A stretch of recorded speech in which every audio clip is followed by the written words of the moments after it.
Dan yang mereka takutkan juga ya, untuk Pak Heru Budi ini kan salah satu orang kepercayaan Presiden Jokowi. Ya takutnya mereka, Pak Heru Budi ini akan ngobok-obok pekerjaan Pak Anies di masa lalu. Beberapa hari ini di media sosial tuh sangat berisik dengan adanya komplain atau protes atau sindiran dari relawan media sosial mantan Gubernur Anies Baswedan ya. Mereka sukanya disebut relawan media sosial, tidak mau disebut buzzer. Mungkin bagi mereka stigmanya buzzer itu negatif gitu ya. Padahal mereka sendiri juga buzzer ya, buzzernya Pak Anies Baswedan. Nah, peristiwa yang dikritik oleh para buzzernya Pak Anies ya. Jadi memang Pak Heru Budi, PLT Gubernur yang ditunjuk pemerintah itu setelah resmi menggantikan Gubernur sebelumnya itu Anies Baswedan itu membuka kembali itu program aduan masyarakat ya di balai kota yang selama 5 tahun itu dihilangkan oleh Gubernur sebelumnya yaitu Anies Baswedan ya. Dengan dia menyatakan bahwa sekarang udah ada program digital katanya itu aplikasi yang bernama Jaki. Nah ini menarik ya Jaki ini ya. Jaki ini begitu diagung-agungkan, begitu dipuja oleh relawan Anies Baswedan dan katanya saat ini Jakarta itu seperti zaman jahiliyah katanya ya, padahal mereka nggak tahu ya. Begitu dibuka aduan masyarakat ini, begitu banyak kasus yang saat ini tidak terekam oleh Jaki. Nah sebenarnya apakah benar bahwa aplikasi Jaki ini aplikasi yang mampu merangkum semua aduan atau masalah di DKI Jakarta? Enggak juga sebenarnya ya. Karena dari lembaga perlindungan saksi aja pernah menyatakan bahwa ada kebocoran data. Ini ya saya ambil ya dari beritanya ya.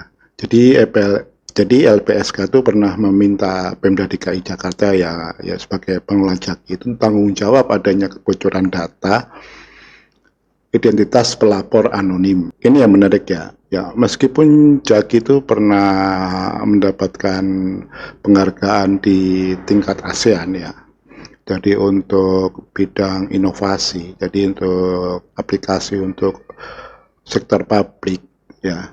Tapi ternyata Jaki ini juga punya kelemahan juga gitu ya. Mungkin inovasinya bagus, tapi saya nggak tahu bagaimana mereka mengelola manajemen atau sistem security dari aplikasi ini ya. Jadi intinya apa ya, meskipun aplikasi ini canggih ya, apapun itu aplikasi ya, tapi kalau nggak disupport oleh manusia dari hulu ke hilirnya, dari operator kemudian back office-nya lah ya, sampai eksekutornya ya nggak akan bisa bagus aplikasi ini ya. Coba kita bayangkan lah kayak semacam aplikasi ojek online ya, saya nggak mau sebutkan nama ya. Misalkan yang nomor 1 saat ini ya, yang misalkan kita mengorder ya, kemudian kan ditangkap oleh aplikasi, kemudian operator yang memantau, dan kemudian di lapangan itu ada eksekutornya yaitu driver ya. Jadi driver dia sebagai eksekutornya. Jadi kalau misalkan driver itu lambat meng-pick up atau mungkin ada alasan lain, konsumen itu bisa melakukan komplain atau keberatan kepada operator ya, dan operator mungkin akan mencarikan lagi driver yang lain seperti itu. Nah ini gambaran simpel aja gitu ya. Terus apakah kemudian perusahaan ojek online tidak membuka aduan warga langsung ke sana, ke kantor mereka? Ya enggak juga. Mereka juga masih buka aduan warga secara offline gitu. Ya, karena itu penting juga kan. Namanya manusia itu pengennya itu berkomunikasi secara face to face ya.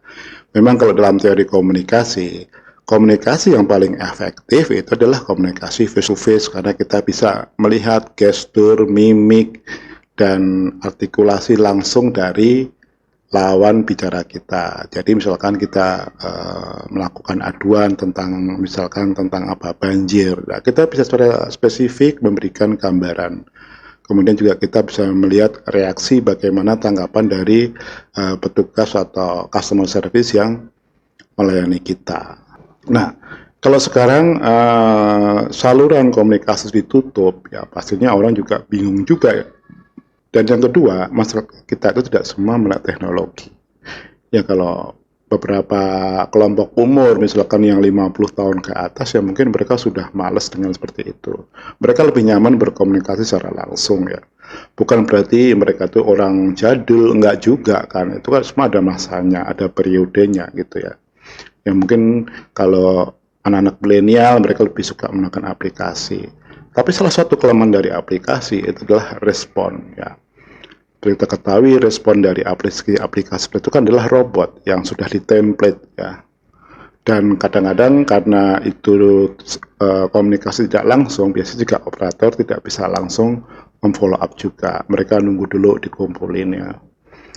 Ya mungkin Jaki ini harus banyak belajar dari salah satu perbankan nasional yang mempunyai hotline yang juara lah, yang paling bagus itu ya. Mereka bisa langsung mendeteksi, memfollow up, dan berikan solusi. Nah, apakah Jaki seperti itu? Ya, saya nggak tahu ya. Yang jelas, Jaki ini kan ada kelemahannya juga. Ada ternyata sistem yang dibangun itu tidak sempurna juga. Ya, saya yakin juga biaya dari pembuatan Jaki ini nggak murah gitu ya.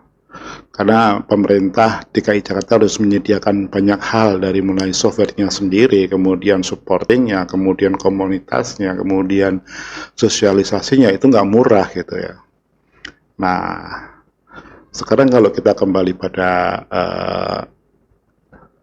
sindiran dari Pro Anies ya, yang mengatakan bahwa meja aduan Ahok dihidupkan lagi oleh Heru Budi.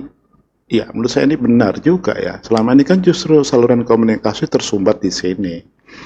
Karena mungkin para operator atau orang-orangnya Pak Anies Baswedan dulu sudah nyaman dengan aplikasi. Karena aplikasi lebih mudah mereka kendalikan daripada manusia kan. Sementara yang dilayani oleh Pemda DKI ini adalah manusia, bukan aplikasi. Aplikasi hanya tool sarana aja untuk itu. Gitu. Nah, sebenarnya apa yang menjadi keberatan para relawan Pro Anies ketika Pak Heru Budi itu membuka kembali aduan warga ya. Jadi mereka mengatakan bahwa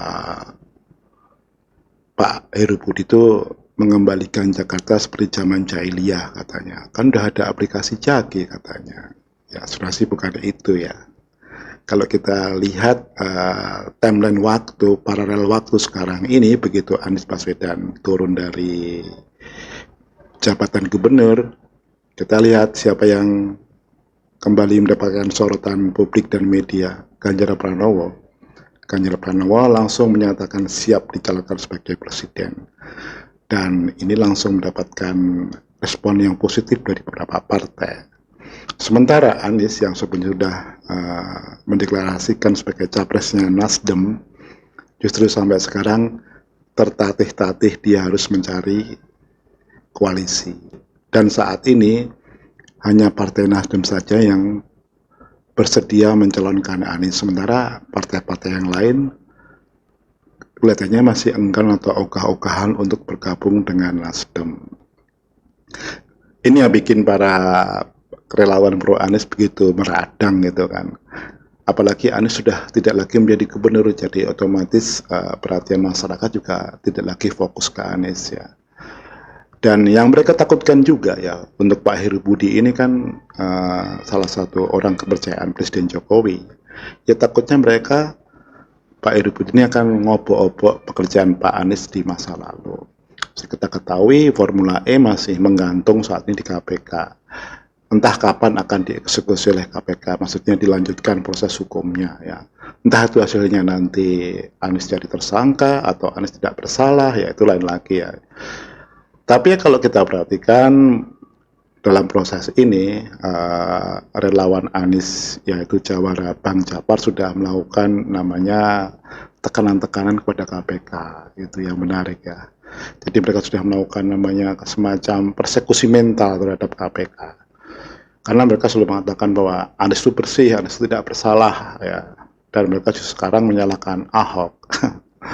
Padahal Ahok itu udah bukan musuhnya lagi gitu, bukan kompetitornya lagi. Saat ini kompetitornya Anies adalah Ganjar Pranowo, dan Ganjar Pranowo begitu menyatakan diri sebagai capres, luar biasa sambutannya.